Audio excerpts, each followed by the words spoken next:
L'empereur alla se fixer à la Malmaison. Il fut accompagné par madame la duchesse de Saint-Leu, Hortense, par Bertrand et sa famille, et par le duc de Bassano.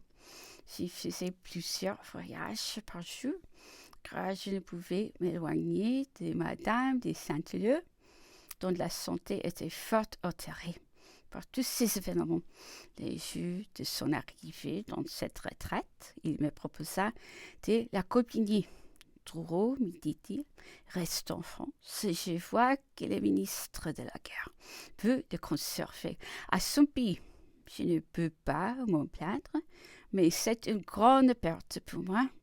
C'est la tête la plus forte et le cœur le plus droit que j'ai rencontré. Cet homme est fait pour être premier ministre partout. J'ai refusé de l'accompagner. J'ai une fille de 13 ans. Ma femme est enceinte de 4 mois. Je ne peux me décider à me séparer d'elle. Donnez-moi quelque temps et j'irai vous joindre partout où vous serez. Je suis restée fidèle à votre majesté dans un meilleur temps. Elle peut donc compter sur moi. Reste, si ma femme ne réclamait pas tous mes soins, je ferais mieux de partir, car j'ai des tristes pressentiments de ma destinée.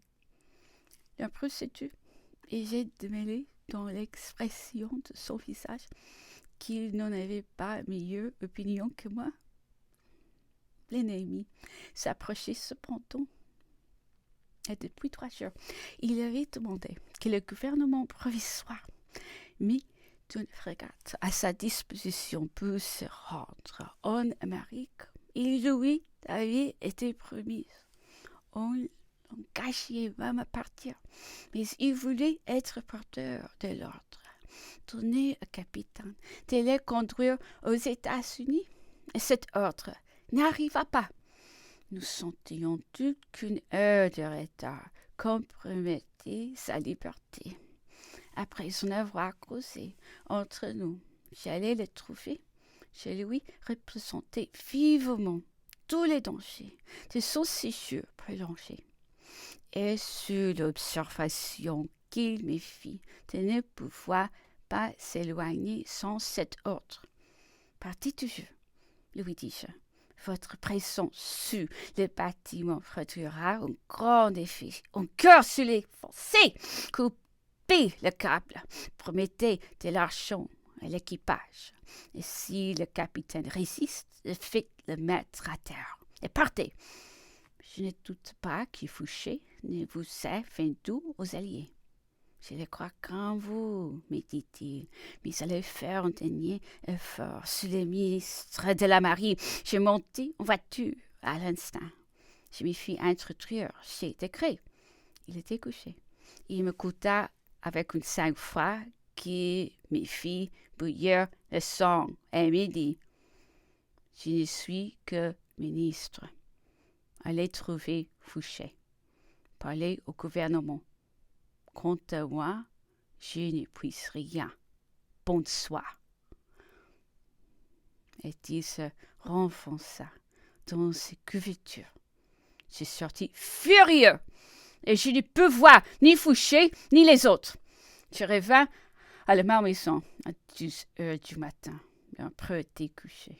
Il me fit entrer. Je lui rendis compte de ma mission et je renouvelai mes instances. Il m'écoutait, mais je n'eus pas de réponse. Il se leva cependant et passa une partie de la nuit à se promener. Le lendemain fut le dernier jour de ce triste drame. L'empereur s'était recouché et avait dormi quelques heures. J'entrai dans son cabinet vers midi. Si j'avais su que vous étiez ici, je vous aurais fait appeler, me dit-il. Et alors, il me donna sur un objet qui l'intéressait personnellement, des instructions qui est inutile de rappeler ici. Bientôt après, je l'ai quitté, plein d'inquiétude sur son sort. L'âme navrée de douleur, mais sans prévoir pourtant jusqu'où devions aller les rigueurs de la fortune. et la cruauté de ses ennemis.